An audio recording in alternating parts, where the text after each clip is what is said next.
Muslim ವಿದ್ಯಾರ್ಥಿಯನ್ನ terrorist ಅಂತ ಪ್ರಾಧ್ಯಾಪಕ ಕರೆದಿದ್ದಾರೆ. ಬೆಂಗಳೂರಿನ ಬನಶಂಕರಿಯ ಪಿಇಎಸ್ ಕಾಲೇಜಿನಲ್ಲಾಗಿರೋ ಘಟನೆ ಇದು. ಪ್ರಾಧ್ಯಾಪಕರಲ್ಲಿ ಮುಸ್ಲಿಂ ವಿದ್ಯಾರ್ಥಿಯನ್ನ ನೀನು ಟೆರರಿಸ್ಟ್ ಅಂತ ಕರೆದು ಬಿಟ್ಟಿರೋದು. ಪಿಇಎಸ್ ಕಾಲೇಜಿನಲ್ಲಾಗಿರೋ ಘಟನೆ ಇದು. ಪ್ರೊಫೆಸರ್ ಡಾಕ್ಟರ್ ಮುರಳೀಧರ ದೇಶಪಾಂಡೆ ವಿರುದ್ಧ ಆರೋಪ ಕೇಳಿ ಬಂದಿದೆ. ವಿಡಿಯೋ ಈಗ ಎಲ್ಲೆಡೆ ವೈರಲ್ ಆಗಿದೆ. ಪಾಠದ ವೇಳೆ ಟೆರರಿಸ್ಟ್ ಅಂತ ಸಂಬೋಧನೆ ಮಾಡಿದ್ದಾರೆ. 2 ದಿನಗಳ ಹಿಂದೆ ನಡೆದಿರೋ ಘಟನೆ ಈಗ ವೈರಲ್ ಆಗ್ತಿರೋದು. ಈ ಘಟನೆಗೆ ಭಾರಿ ಖಂಡನೆ ವ್ಯಕ್ತ ಆಗ್ತಾ ಇದೆ, ಆಕ್ರೋಶ ಕೂಡ ವ್ಯಕ್ತವಾಗ್ತಾ ಇರೋದು. ಆಕ್ರೋಶ ಹೆಚ್ಚು ಆಗ್ತಾ ಇದ್ದಂತೆ ಪ್ರಾಧ್ಯಾಪಕನಿಗೆ ಗೇಟ್ ಪಾಸ್ ನೀಡಲಾಗಿದೆ, ಸಸ್ಪೆಂಡ್ ಮಾಡಲಾಗಿದೆ. ನೀವು ಟೆರರಿಸ್ಟ್ ನಾಯಿ ಅಂತ ಆತ ಹೇಳಿರೋದು. ಇಂಜಿನಿಯರಿಂಗ್ ಸ್ಟೂಡೆಂಟ್ಸ್ಗೆ ಟೆರರ್ ಅಂತ professor ಕೂಗಿದ್ದಾರೆ.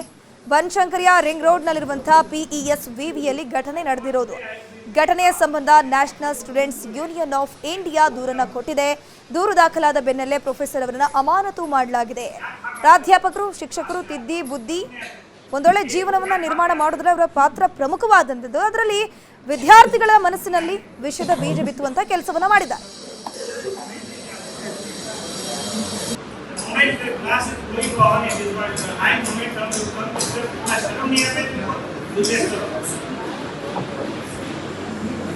Terrorist, I call it terrorist.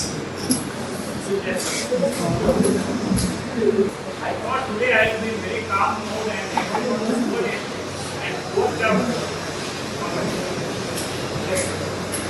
क्या खा के रात में आते हो? जरूर नहीं आते. एक को क्या खा के आते हो? जरूर नहीं आते. ಇದರ ಬಗ್ಗೆ ಹೆಚ್ಚಿನ ಮಾಹಿತಿ ನೀಡ್ತಾ ಹೋಗ್ತಾರೆ ನಮ್ಮ ಪ್ರತಿನಿಧಿ ಶರಣು ಹಂಪಿ. ನೇರ ಸಂಪರ್ಕದಲ್ಲಿ ಜಾಯಿನ್ ಆಗಿದ್ರೆ ಶರಣು ಹಂಪಿ, ತಿದ್ದಿ ಬುದ್ಧಿ ಒಂದೊಳ್ಳೆ ಜೀವನವನ್ನ ನಿರ್ಮಾಣ ಮಾಡೋದ್ರಲ್ಲಿ ಪ್ರಮುಖ ಪಾತ್ರ ವಹಿಸುವಂತಹ ಶಿಕ್ಷಕರೇ ಮಕ್ಕಳ ಒಂದು ಜೀವನದಲ್ಲಿ ವಿಷಯದ ಬೀಜವನ್ನು ಬಿತ್ತುವಂಥದ್ದು ನಿಜವಾಗ್ಲೂ ವಿಪರ್ಯಾಸದ ಸಂಗತಿ. ಯಾವಾಗ ಆಗಿರುವ ಘಟನೆ ಇದು? ಈಗ ಯಾವ ರೀತಿ ಆಕ್ಷನ್ಗಳನ್ನ ತೆಗೆದುಕೊಂಡಿದ್ದಾರೆ ಈ ಪ್ರಾಧ್ಯಾಪಕರ ವಿರುದ್ಧವಾಗಿ?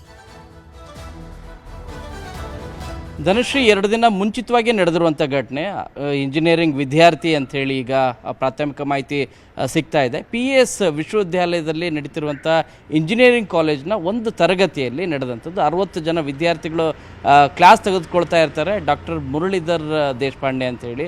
ಸೊ ಈ ತೆಗೆದುಕೊಳ್ಳೋಂಥ ಸಂದರ್ಭದಲ್ಲಿ ವಿದ್ಯಾರ್ಥಿಗಳು ಸಾಕಷ್ಟು ರೀತಿಯಾಗಿ ಗಲಾಟೆ ಮಾಡ್ತಾಯಿದ್ರು ಅಂಥೇಳಿ ಮಾಹಿತಿ ಸಿಗ್ತಾ ಇದೆ. ಆ ಗಲಾಟೆ ಮಾಡ್ತಿರೋ ಕಾರಣಕ್ಕಾಗಿ ಬೇಸತ್ತಂಥ ಪ್ರಾಧ್ಯಾಪಕ ಪ್ರೊಫೆಸರ್ ಏನಿದ್ದಾರೆ ಡಾಕ್ಟರ್ ಮುರಳೀಧರ್ ದೇಶಪಾಂಡೆ ಬೈಯುವಂಥ ಕಾರ್ಯವನ್ನು ಮಾಡ್ತಾರೆ. ಸಹಜವಾಗಿ ಪ್ರೊಫೆಸರ್ಗಳು ಬೈತಾರೆ, ಆದರೆ ಈ ರೀತಿಯಾಗಿ ಬೈದಿರೋದು ನಿಜವಾಗ್ಲೂ ಕೂಡ ಅದು 60 ಜನ ವಿದ್ಯಾರ್ಥಿಗಳ ಮುಂದೆ ಈ ರೀತಿಯಾದಂಥ ಹೇಳಿಕೆ ನೀಡೋದು ಅಷ್ಟು ಸಮಂಜಸ ಅಲ್ಲ.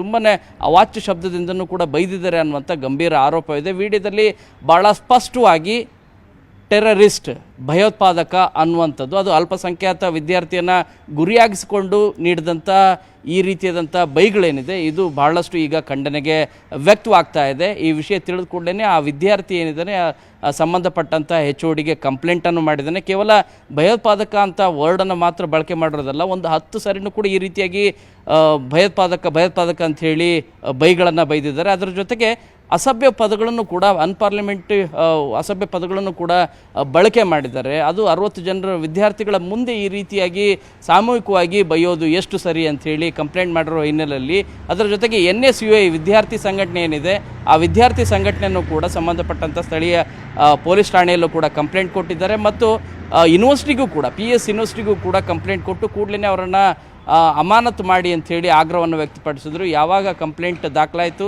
ವಿದ್ಯಾರ್ಥಿ ಕಡೆಯಿಂದ ಮತ್ತು NSUI ವಿದ್ಯಾರ್ಥಿ ಸಂಘಟನೆ ಕಡೆಯಿಂದ ಕೂಡಲೇ ಅವರನ್ನು ಅಮಾನತು ಮಾಡುವಂಥ ಕಾರ್ಯನೂ ಕೂಡ ಆಗಿದೆ. ಬಟ್ ಭಾಳ ಪ್ರಮುಖವಾದಂಥ ವಿಚಾರ ಇರೋದೇನೆಂದರೆ ಇಡೀ ಕ್ಲಾಸಲ್ಲಿ ಆ ರೀತಿಯಾಗಿ ಒಬ್ಬ ಪ್ರಾಧ್ಯಾಪಕ ಹೇಳೋದು ಎಷ್ಟು ಸರಿ ಅಂಥೇಳಿ. ಯಾಕಂದರೆ ಖಂಡಿತವಾಗಿ ಕೂಡ ಇದು ಖಂಡನಾರ್ಹ ವಿಷಯ. ಅದರಲ್ಲೂ ಕೂಡ ಅಲ್ಪಸಂಖ್ಯಾತ ವಿದ್ಯಾರ್ಥಿಗಳನ್ನು ಗುರಿಯಾಗಿಸಿಕೊಂಡು ಭಯೋತ್ಪಾದಕ ಅಂತ ಹೇಳೋದು ಮತ್ತು ಟ್ರಂಪ್ ಈಗ ನಡೀತಿರುವಂಥ ಯುದ್ಧಕ್ಕೆ ನೀವೇ ಕಾರಣ, ಟ್ರಂಪ್ ಬಂದು ನಿಮ್ಮನ್ನು ಎತ್ಕೊಂಡು ಹೋಗ್ತಾರೆ ಅನ್ನೋ ರೀತಿಯಾಗಿ ಇನ್ನೂ ಬೇರೆ ಬೇರೆ ಅಸಭ್ಯ ಪದಗಳನ್ನೆಲ್ಲವನ್ನೂ ಕೂಡ ಬಳಕೆ ಮಾಡಿದ್ದಾರೆ ಅನ್ನುವಂಥ ಗಂಭೀರ ಆರೋಪ ಇದೆ. ಈ ಹಿನ್ನೆಲೆಯಲ್ಲಿ ಈಗ ಸದ್ಯಕ್ಕೆ ಅಮಾನತನ್ನು ಮಾಡಲಾಗಿದೆ.